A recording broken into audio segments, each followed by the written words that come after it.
solver again. I would like to emphasize that my intention in this video is not to focus on the model, but we are going to assume you even do not understand the model, but you can still use Excel solver to solve for that.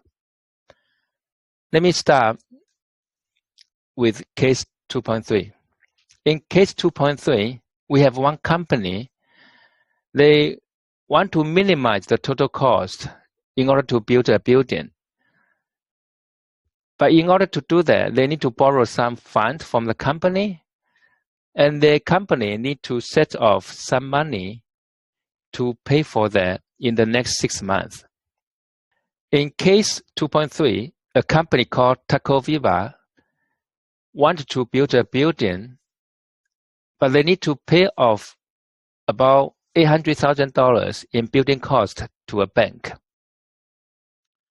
The payment of $250,000 are due at the end of the month 2 and 4, and we want to assume the end of the 1 month is the beginning of the next month, and the final payment of $300,000 is due at the beginning of month 6.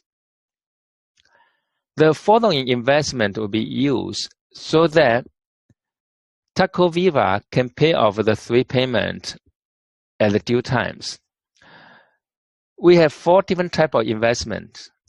The type A, you can invest every month, and it needs 1 month to mature, and we have 1.8% of the interest rate.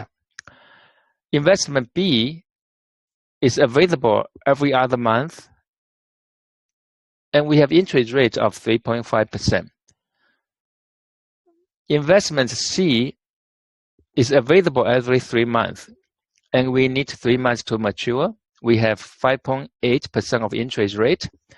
Investment D needs 6 months to mature and have 11% of the interest rate. The purpose of the Taco Viva is to use the least amount of the money in the very beginning of the contract periods in those different types of the investment, so that they can pay off the 3 payments in the respective payment time, due time.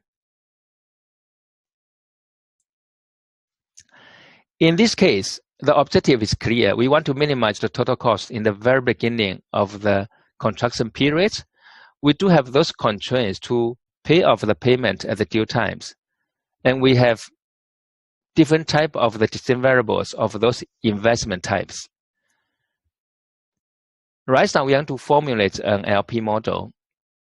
The decision variable will be defined as AI will be the amount placed in investment A at the beginning of a month. I could be 1, 2, 3, 4, 5, 6. BI will be the amount for investment B, and I could be 1, 3, 5. CI will be amount for investment C, and I could be 1 and 4. And DI will be only for D1 in this case. We can have a relation table for those months and different type of investment type. For example, if we have $1 invested in A1 in first month, and we are going to get $1.018 out in second month. For B1, if we put $1 in the first month, we can get $1.035 out in the third month, and so on. And we want to pay off $250,000 in the beginning of month 3, another $250,000 in the beginning of month 5, and $3,000 in the beginning of month 7. Based on the information from the previous backgrounds, we can have this LP model. The purpose of the company is to minimize the total investment in the very beginning of month 1. In month 1, we have only 4 available investment type, and that will be A1, B1, C1, and D1. Right now, we don't worry about other investment type because they are not available in the beginning of month 1. They could be available in month 2, 3, or 4, but we definitely don't want to hold any money in cash and waiting for that, because we can easily put those cash into A1 and we get the money out in the end of the month 1 and we can get some interest. So definitely we don't want to put any cash at hand. And all the cash we have, we want to put into the investment type, A1, B1, C1, or D1.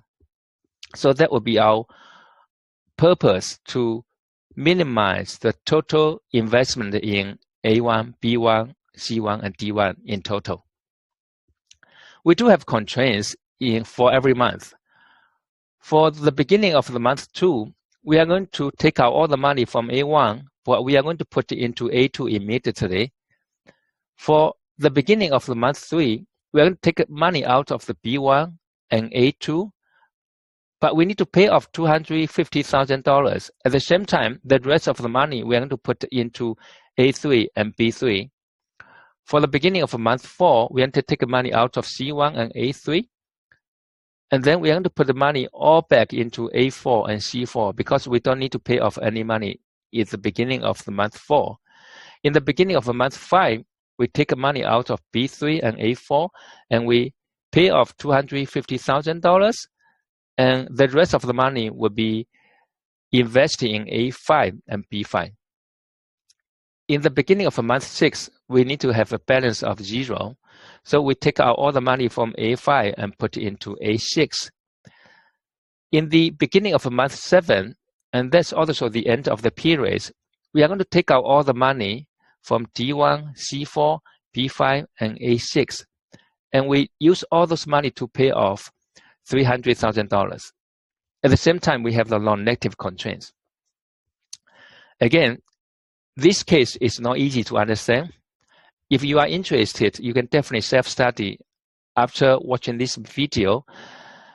But right now, our focus is not on how to understand this LP model, but on how to use Excel solver to solve for this problem.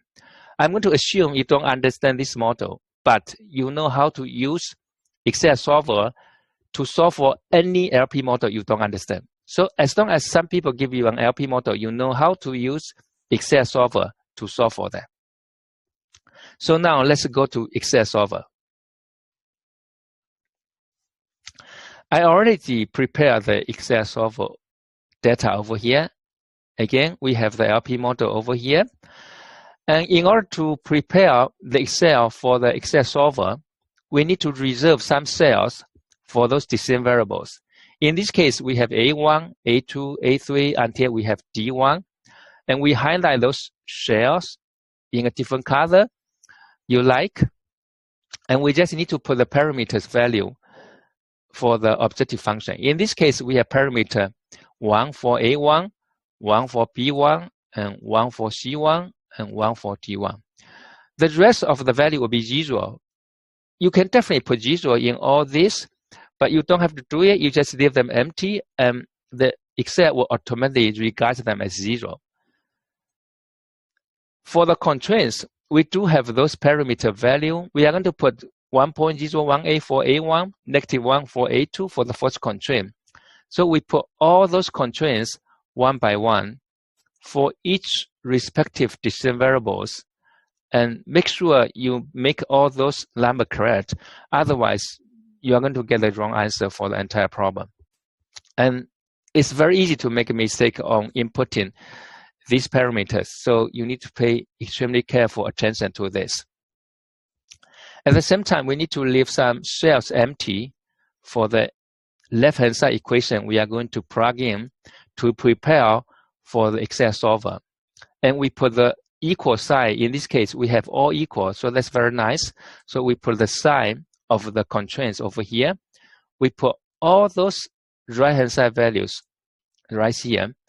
And for example, for the first constraint, we have 0 for the month 2 constraint. We have 250 for month 3 constraint, and so on.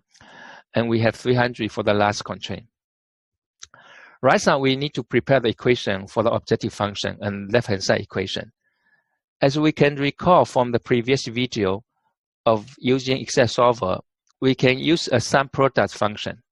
So we are going to type in sum product, and we call in all those parameters from B7 to M7. We use a comma, and now we call all the decision variables, and we have parentheses. Because we don't want the decision variable share to change, we fix those by adding $sign in front of B6 and M6. And now we have the objective function. Because we need a similar equation for the left-hand side equation, so we have to copy the objective function equation and paste in the N11 for the first constraint. So if you click into this constraint, you're going to see some product again. You still have the same decision variables, but the parameters already automatically changed to the parameter we need for the first constraints over here. And you can definitely just copy and paste through the rest of them. You can also fill in by pull it down to the rest of the cell. For example, if you click into last constraint, you have some product automatically set up over there. By changing the parameter to B16 to M16, your decision variable remain the same. So you have this. So right now you have already prepared the entire Excel file for the solver. Again, you need to reserve some cells for decision variables. You put your parameter over here, and you put the objective function immediately after the last parameter of your objective function. And you prepare the left-hand side equations so that the solver know the equation you use for those constraints. And those will be your right-hand side equation. You specify the sign of your constraints. Now let's go to data, and we have to call the solver. I already put those values in this solver, so let me reset all. So we have to restart from the very beginning.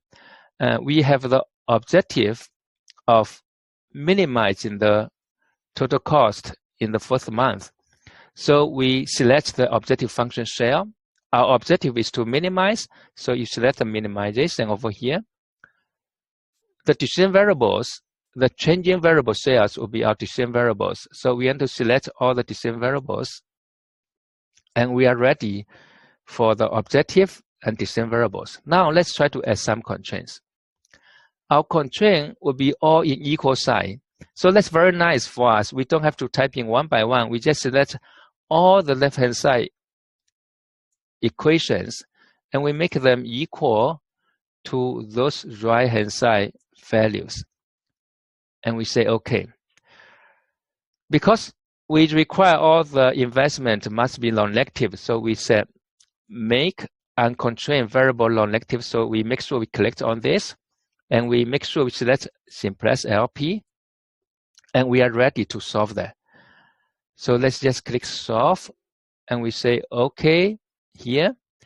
And you can see that the solver will automatically give us all the optimal solution we want for different type of the investment type in every month.